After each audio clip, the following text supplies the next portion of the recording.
Well, thank you very much for the invitation, Esper. I've done a terrific job. Thank you very much, and everybody associated with this meeting. It's been a terrific meeting and a good opportunity for me to meet some people I haven't met before in the field. I'm not an HIV scientist per se. I do dabble a little bit, but I'm really involved in or interested in innate immunity. And for the benefit of some of you who may not know too much about innate immunity, it's the interesting arm of immunity.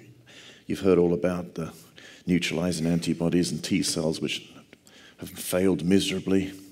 So the key is perhaps lies in the innate immune angle, and I'm being provocative delivery just to tease people like David Watkins, etc. So let me just figure out how this works. So what is innate immunity?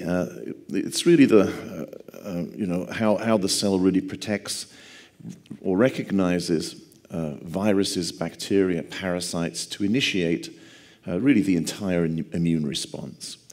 And I'm using, as an example here, let me make sure everything works. Lasers there. For example, in this instance, a virus will hit a cell, and a variety of cytokines are produced from the cell which protect the cell and surrounding cells from a virus infection, and also buy time to facilitate enable the adaptive immune response to kick in the generation of T cells and antibodies we've just heard. So the innate immune system is the earliest response to microbial entry and injury, and extremely important for generating appropriate cytotoxic T cell responses. So the major function of the innate immune system involves a recognition of molecules that are specific for the pathogen, which activates cytokines which protect the cell and facilitate the adaptive immune response. And how important is the adaptive immune response? Well, if you don't have any innate immunity, you don't get really a robust adaptive immune response at all.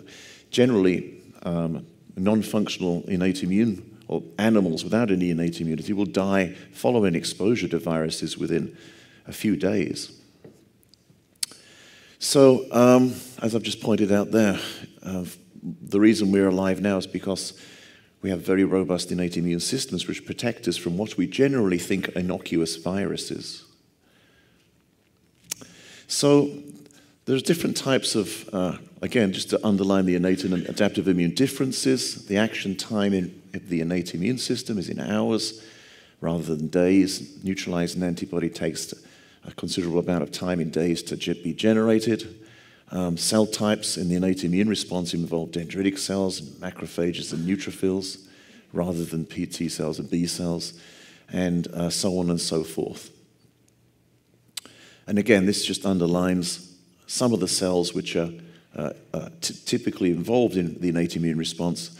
These cells can be infected directly or can eat infected cells, and as we've heard from Dr. Rock, present that to generate T cell responses.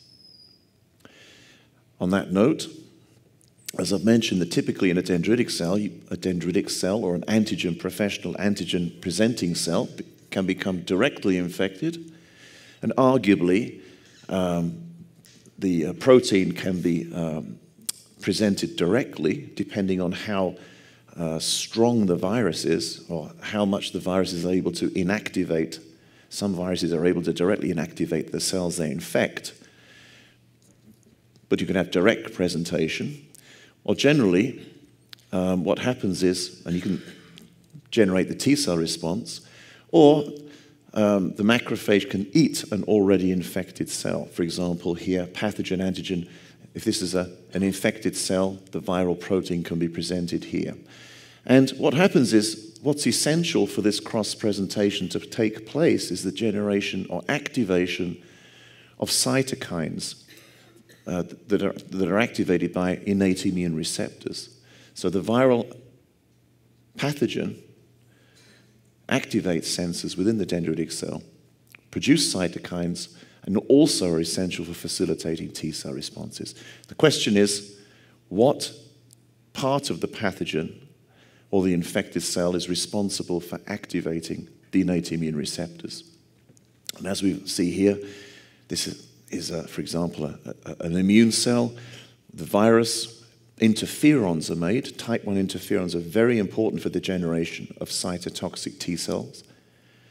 And the virus itself can activate the production of interferon by receptors in the cell. The interferons disseminate and can protect other cells that are not infected and protect them directly. And also, these cytokines can facilitate and attract antigen-presenting cells.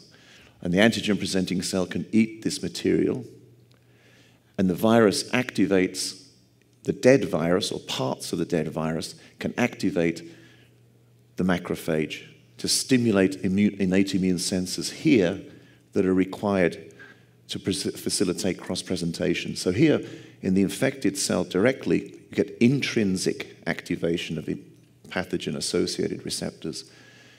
And then the white blood cell will come and eat that infected cell, which is undergoing apoptosis. And the virus-infected cell will also activate pathogen-associated receptors in the white blood cell extrinsically. So we have intrinsic activity and extrinsic activity here. So in summary, the phagocytes eats the dying infected cell, and pathogen-associated molecular patterns, something about the virus, the cell is able to recognize something about the virus. Cytokines are made. Antigen presentation occurs. So what are the interferons themselves? As I've mentioned, in this case a virus, there's something when the cell gets infected, the cell is able to recognize the virus and then generate or stimulate the production of a variety of transcription factors, for example, the NF-kappa B pathway, the interferon regulatory transcription factors, the junk MAP kinase pathway. So the virus infects the cell, something detects the virus, you get production of activation of the interferon beta gene, and a wide variety of other genes. And these transcription factors bind to the interferon beta gene and drive transcription, translation. These interferons are secreted. They can act in an autocrine manner on the cell to help protect the cell, or they can act in a paracrine manner, and they function by triggering, binding to interferon-specific receptors on uninfected cells, and then through the JAK-STAT pathway, induce hundreds of genes, many of which we don't know the real function of many of these genes, which are activated through the JAK-STAT pathway, and which can generate, again, immune responses, etc. So the conundrum is, what is the first domino that activates these transcription factors to trigger the innate immune response responsible for shaping the adaptive immune response? And again, we don't know what many of these genes do. There's so many of these genes that people are still looking at the function. Just to give you an idea of just how strong interferon is, animals that don't have interferon, mice that don't have the functional interferon system, they're viable, but they're very sensitive to exposure by small amounts of viruses. For example, this is called vesicular stomatitis virus. It generally will not infect you, or it won't cause any symptoms should you be exposed to it.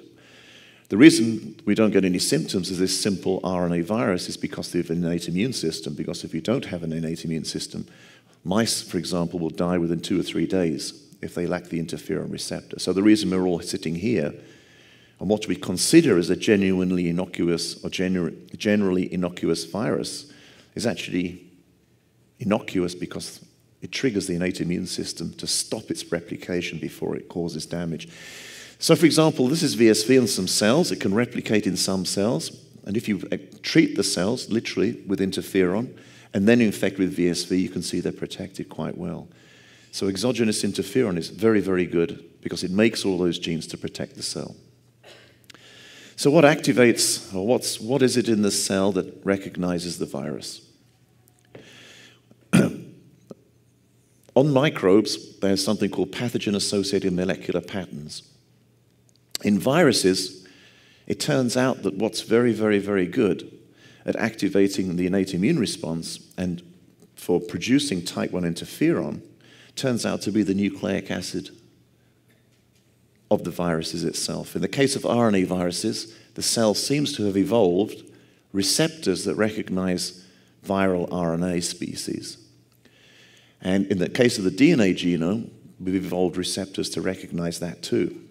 So-called pathogen-associated molecular patterns are molecules not typically found in humans, but which are common. We've evolved to recognize these, and they're typically associated with microbes.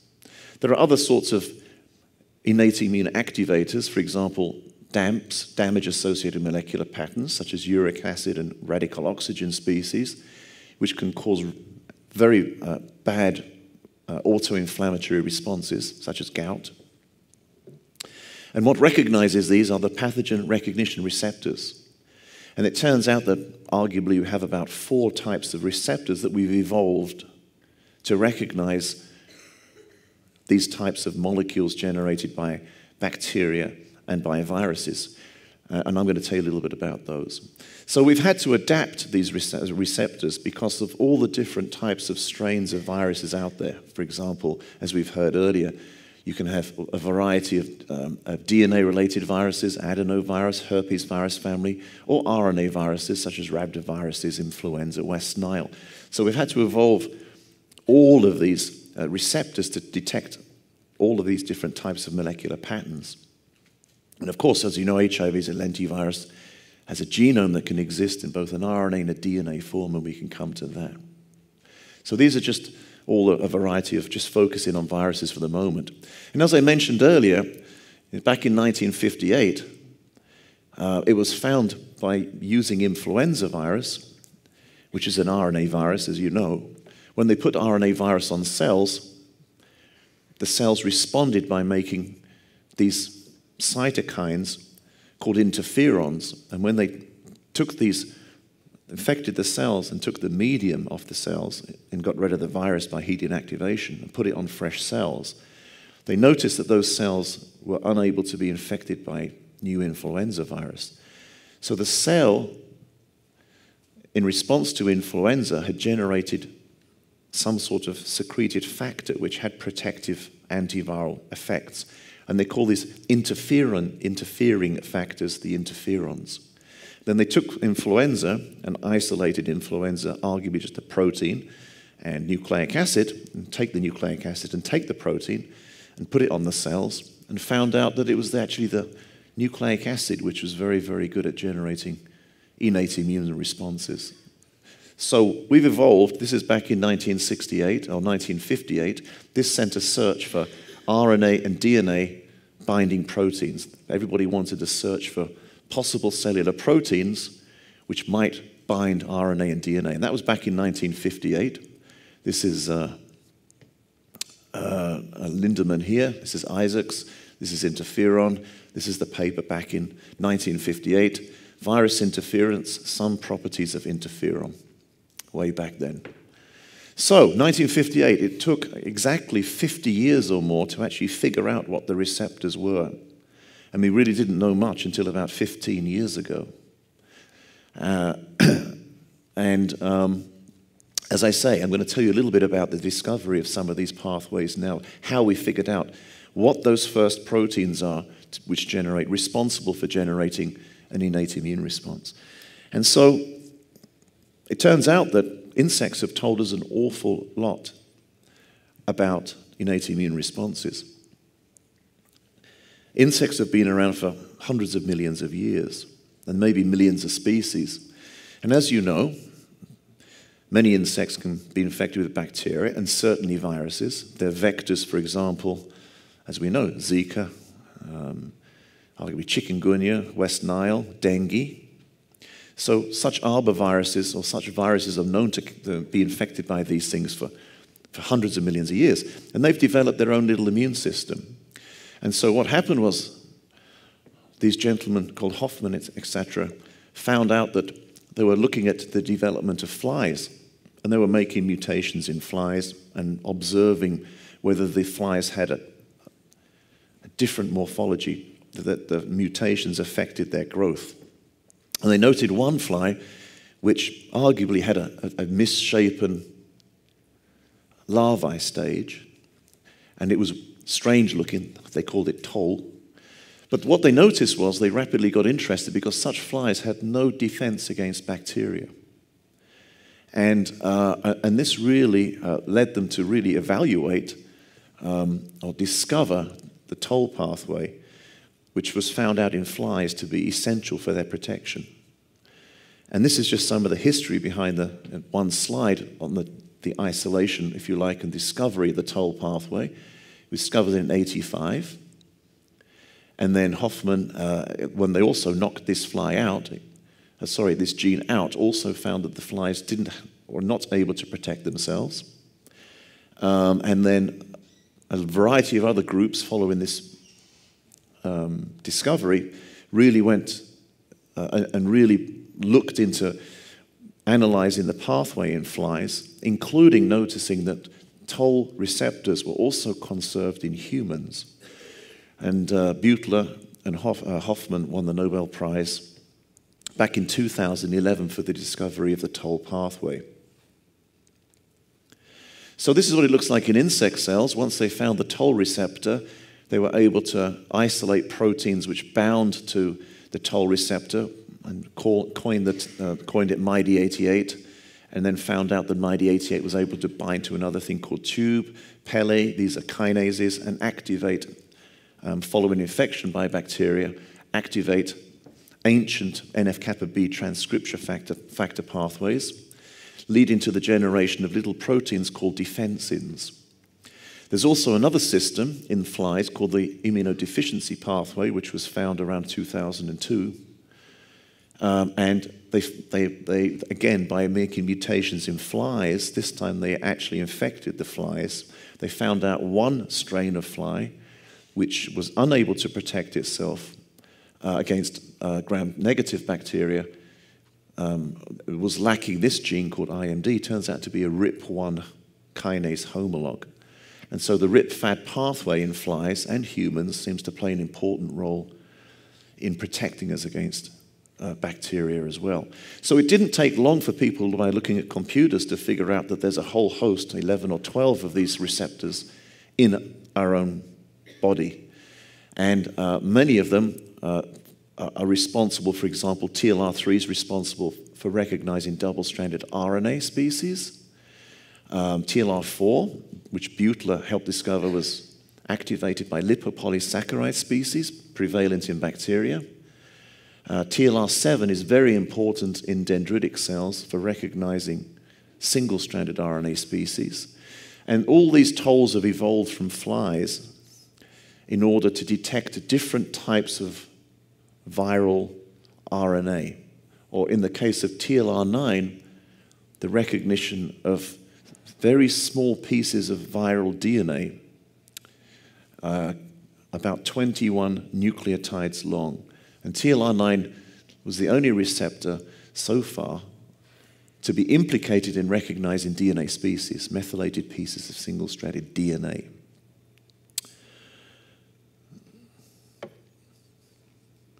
This is what typically, again, it looks like. This is what a toll 3 looks like in this case. They all share similar types of shape. And there are different moieties here, amino acid consensus sequences, which enable them to recognize those foreign molecular pieces of RNA and DNA. And in this case, as I say, it's TLR3 recognizing double-stranded RNA species. So these are some of the cells where these tolls are produced, macrophages almost exclusively, some fibroblasts, but mainly macrophages and dendritic cell subsets. And what happens is you can get an infected cell, for example, a fibroblast, and that will generate interferon, and many of these cells will be attracted into the infected area and engulf that dead cell.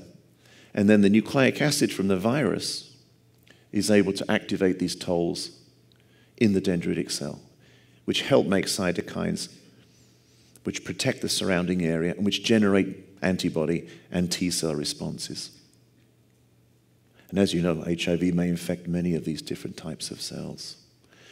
So, in a nutshell, I'm just going to focus or briefly summarize the toll pathway TLR7 in dendritic cells, and plasmacytoid dendritic cells, and TLR9 RNA and DNA. This recognizes single-stranded RNA and activates this pathway to make pro-inflammatory cytokines. TLR9 recognizes single-stranded methylated pieces of DNA, heavily G-rich.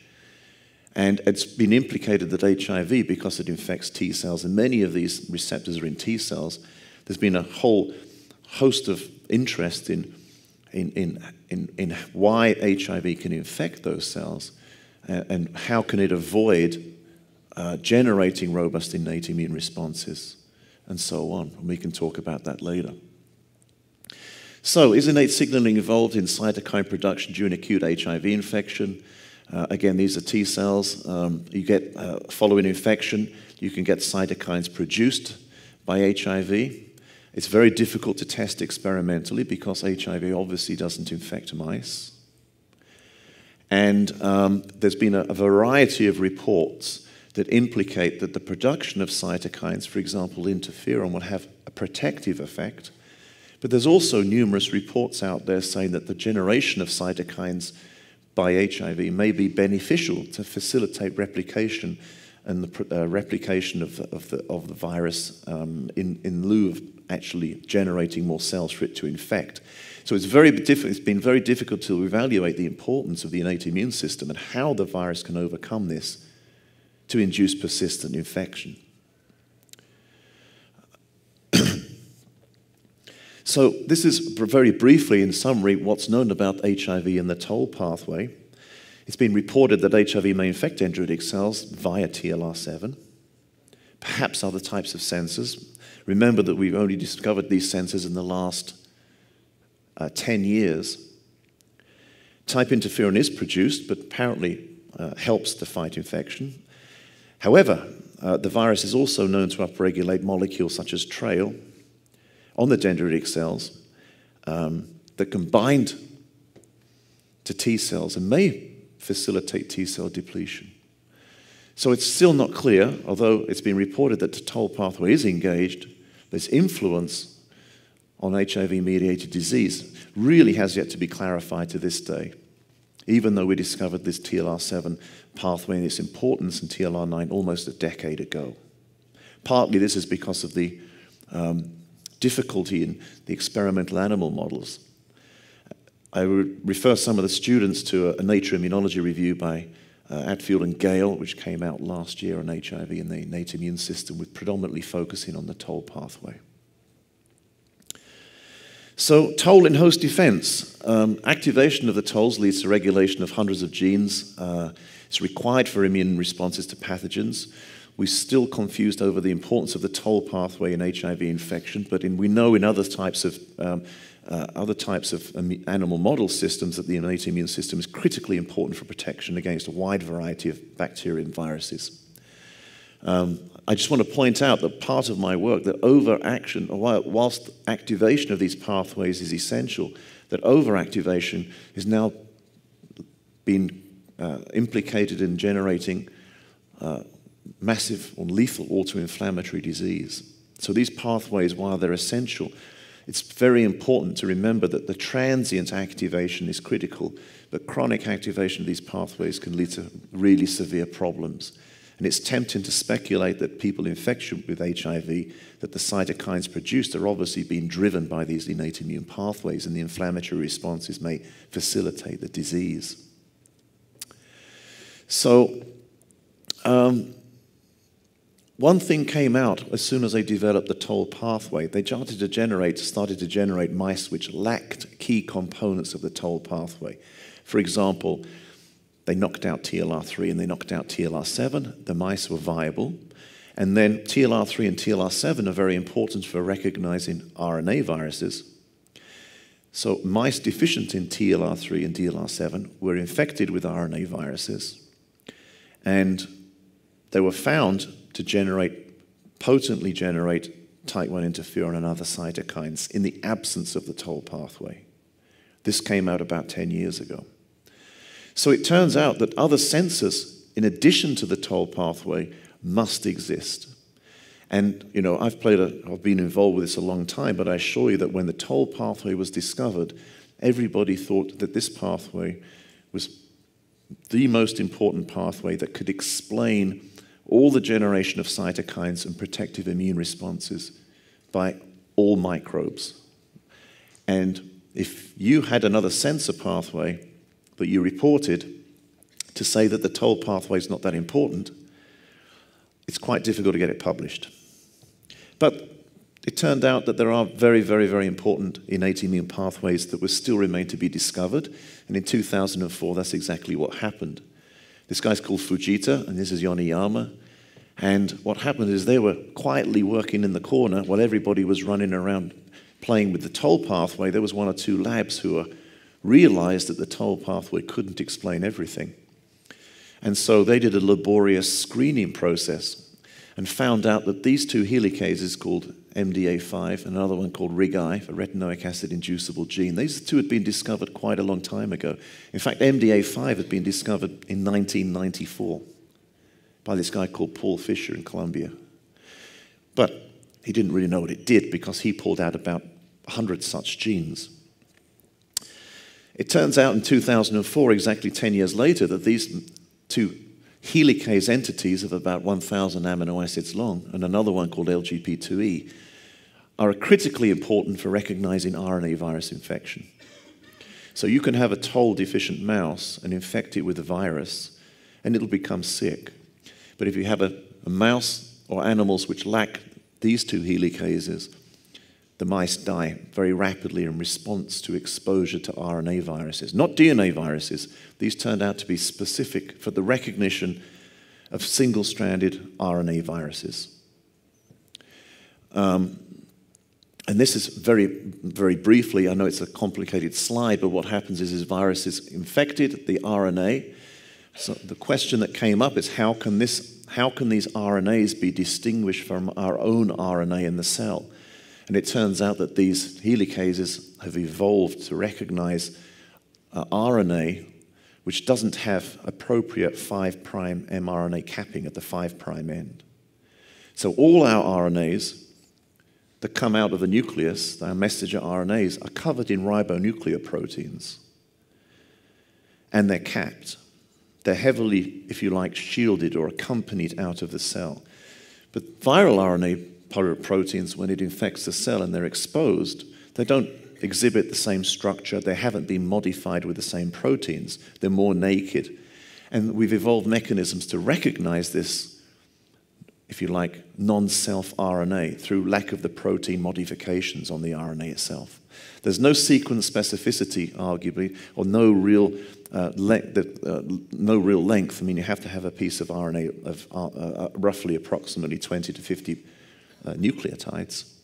And it's been reported that MDA5 might like bigger pieces of RNA, for example, that generated by dengue or polio viruses, for example. But really, these entities recognize unmodified RNA structures here. And these two helicases are responsible for recognizing all virus infection. This is just what I've reported earlier about how it recognizes the RNA here. This is the RNA. In some cases, double-stranded RNA viruses can unwind too, but it's a single-stranded entity that really is recognized. And you can read about this and how people discovered how these molecules are able to distinguish between self and null-self RNA in a variety of reviews. So this is a summary slide of the first two parts.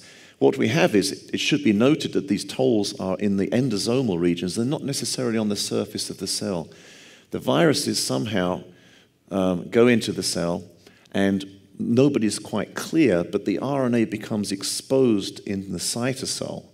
And somewhere along the line, these tolls recognize the RNA, and what happens is they combine to adapter molecules such as TRIF or MyD88, and trigger the production of these interferon regulatory factors and NF-kappa B to make type interferon.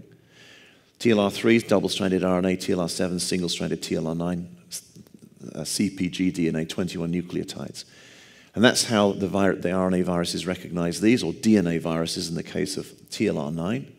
And then you have these other sensors, Reguine MDA5. Again, they seem to be floating in the cytosol. Nobody's been quite able to pin them down in the cell.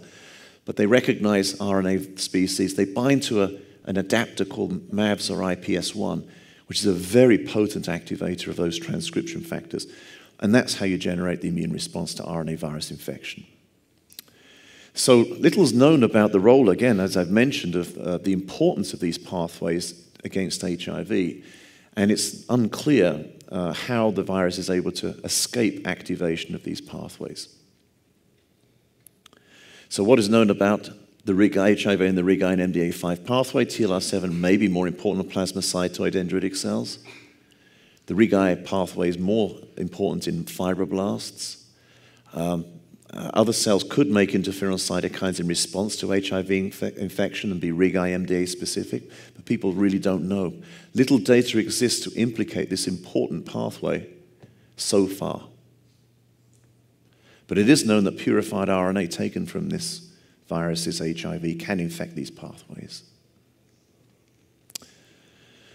So again, the toll pathway and the Reguine pathway, that was all well known, but there was one still missing link here, which brought us onto my work a little bit, was there's lots of DNA viruses out there. We've just heard from Dr. Desrosiers that he's using herpes viruses, which are very potently able to activate our immune response.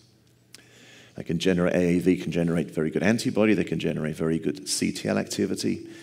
But whilst the major receptors responsible for recognizing RNA virus had been discovered, it's still completely unclear what the receptor was for recognizing DNA viruses. And the plot thickened a little bit more. So what was the missing link here? And so our own work, back in around 2006, about 10 years ago, we were looking for molecules, cellular molecules, which when they were overexpressed could activate or produce interferon. So we just screened a library that expressed about 20,000 genes independently. And we observed that one unknown or uncharacterized product, which wasn't really reported in any way in the literature, was able to produce interferon. So overexpression of this product in a normal cell robustly produced tons of interferon.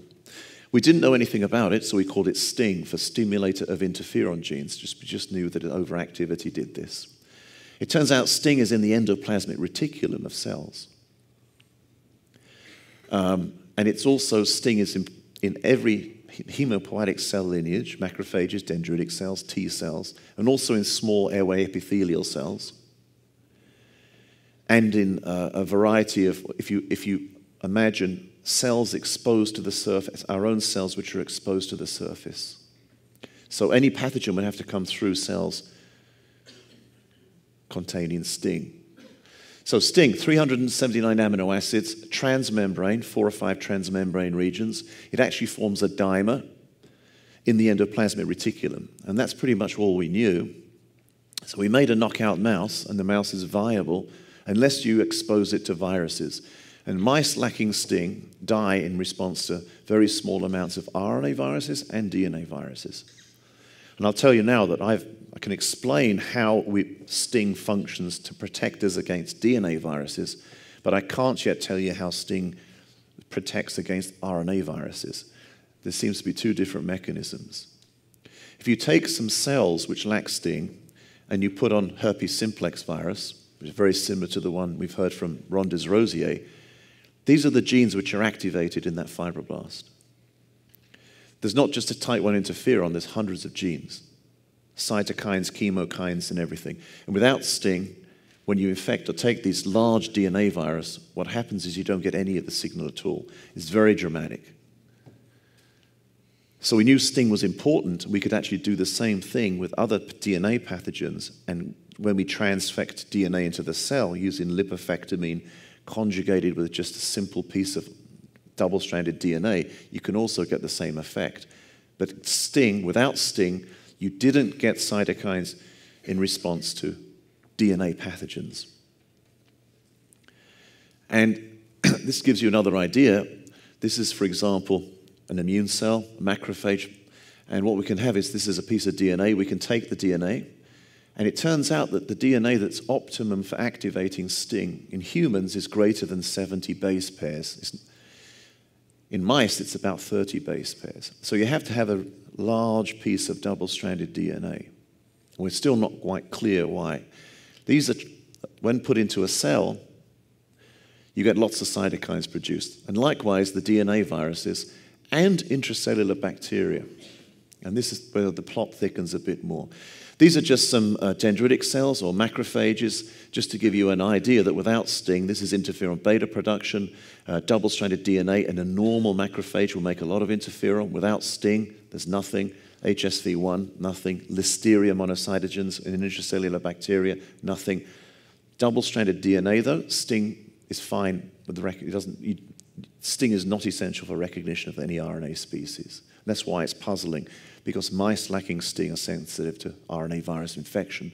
So without STING, you don't get any cytokines or interferon produced in response to a variety of intracellular bacteria and DNA viruses. This is what it looks like under a microscope. This is STING in the cell. It's in the endoplasmic reticulum. And what happens is you have intracellular bacteria or DNA or viruses in a cell, and then what happens is over a period of 2 hours, very rapidly, is that STING shoots to the perinuclear region. Very dramatic visualized translocation and shifting in the cell.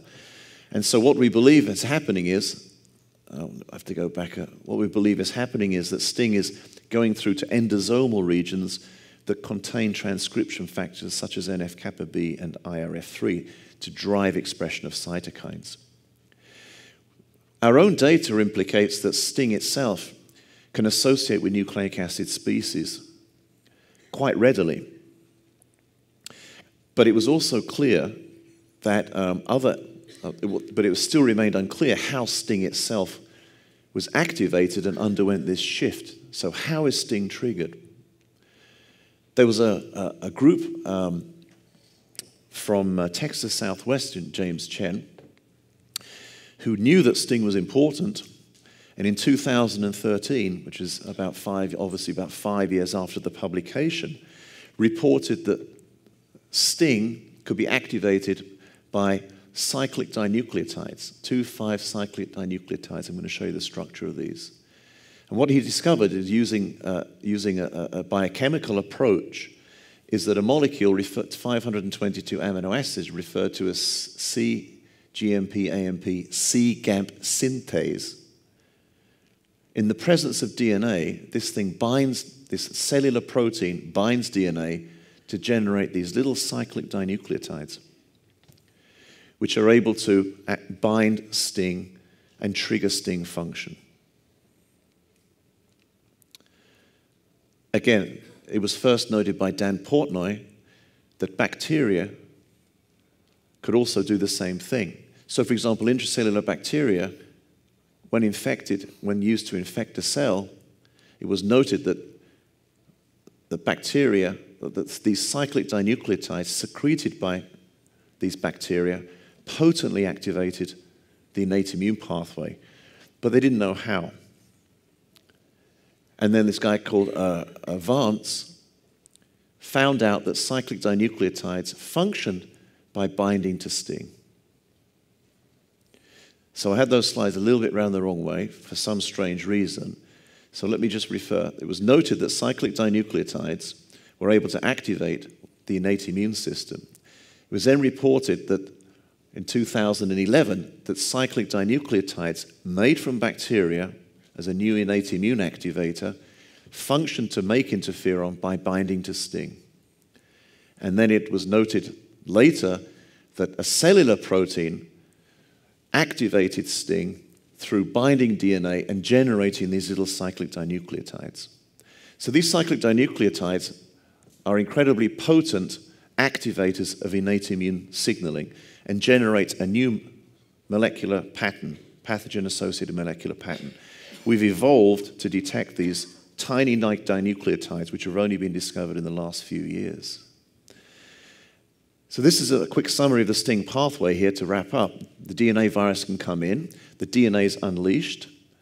Somewhere in the cytosol, before the DNA virus can go to the nucleus, it encounters C gas, which makes these little cyclic dinucleotides, which bind to STING dimers. STING moves, goes to endosomal regions to activate transcription factors, and then you get cytokines produced, include type 1 interferon. Conversely, in difference to the DNA viruses, intracellular bacteria can generate these cyclic dinucleotides themselves, which directly bind to STING. And so STING has evolved to detect bacteria in this way by detecting these little secreted entities from these intracellular microbes. It's important to note that the production by the bacteria, the cyclic dinucleotides, or from DNA viruses, the activation of STING and the induction of all those cytokines I showed you are not just important for the generation, if you like, for protecting other non-infected cells against infection, such that they're protected, but also facilitates the generation of cytotoxic T cell activity, because those cytokines will attract the phagocytes. And also, when the phagocyte eats this cell, the nucleic acid from the dead cell, arguably from the bacteria or the virus itself, can extrinsically activate STING to facilitate cross-presentation. So STING's essential intrinsically in the target cell and is also critically important in phagocytes for extrinsic signaling to facilitate the adaptive immune response. So, again, difficult to expect what's the importance of STING in suppressing HIV infection during latency. We don't know. All we know is STING is present in T cells. We still don't know how the virus may overcome these pathways, but probably the infection happens so quickly that it may just overcome the ability of STING to cope with it. How could HIV possibly activate this pathway? Well, during this DNA stage of its replication could activate TLR9 and the STING pathway. Or in the RNA pathway, RNA part of its genomic cycle, it could activate, arguably, the RIG-I pathway. So, again, innate immune system could be activated from the RNA to the DNA phase following infection, or from the viral DNA here. But we just don't know. What we do know is, in the last year, there's been, again, a whole host of manuscripts purporting the importance of the STING signaling pathway in influencing HIV infection. And there's, again, it's a growing field and really only been around since the last couple of years of very high impact journals implicating the importance of STING signaling in HIV infection and the acquisition of AIDS. Very difficult to experiment. Most of this is done in vitro. I think we're going to hear a lot more about this. This gives you an idea of just some of the papers that are coming out. There's been a variety of papers which say that the DNA form can activate C gas to generate this, a different form, a Y form. It's been reported that HIV proteins may inhibit this pathway as an explanation for its enabling to escape this. And I guess this is, again, very early days, but you're going to hear a lot more about it, I predict. This is just to inform that, just for the audience here, that when we first isolated STING, we put it through the data banks, the computer data banks. It was noted that STING shared significant homology to dengue fever virus, NS4B, yellow fever virus, and HCV, which was strange. The top hits, the closest homology STING had when put into the data banks turned out to be against dengue and yellow fever. And so it turns out that what happens is that dengue and yellow fever target STING for cleavage to degrade STING activity, to prevent STING from functioning. And that's, you can read about that papers, they come out about 2 years ago. It implies that whilst I've told you a lot about DNA viruses, it's hardly likely that these RNA viruses, these positive-stranded RNA viruses, will go to all these lengths to mimic part of their proteins to look like STING in order to subvert it. So I think we're coming to the end now. Why doesn't STING or other innate immune pathways clear HIV infection? Maybe they do in some instances, we just don't know.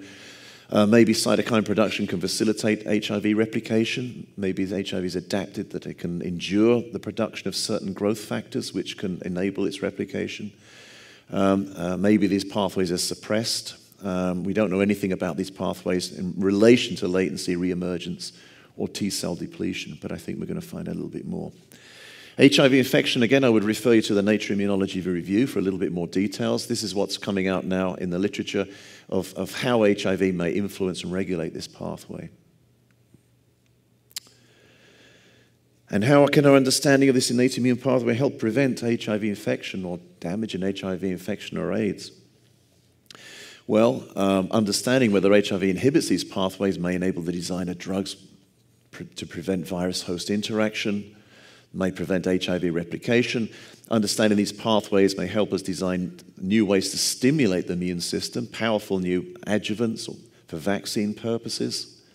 RIG-I agonists, poly-IC, TLR agonists, imiquimod, there's lots of STING agonists out there, cyclic dinucleotides being mixed up with antigens and are being evaluated for vaccine production.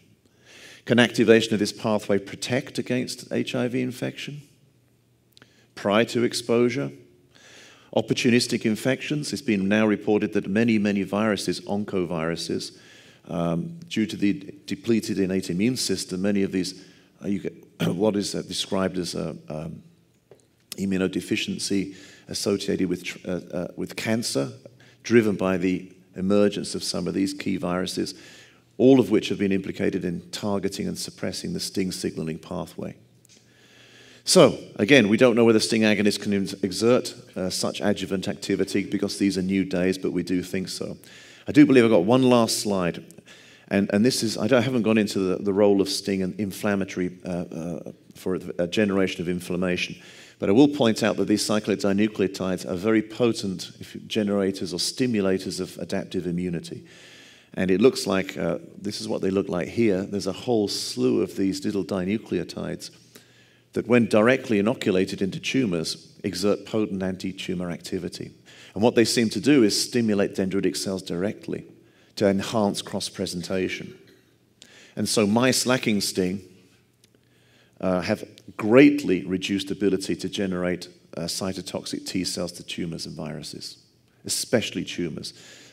So there's a whole world out there, not just related to infectious disease, but of utilization of the STING pathway to facilitate, if you like, stimulate the immune system for anti-tumor purposes. Thank you very much for your patience. I'll leave it there. And again, thank you very much for the invitation, Esper and everybody.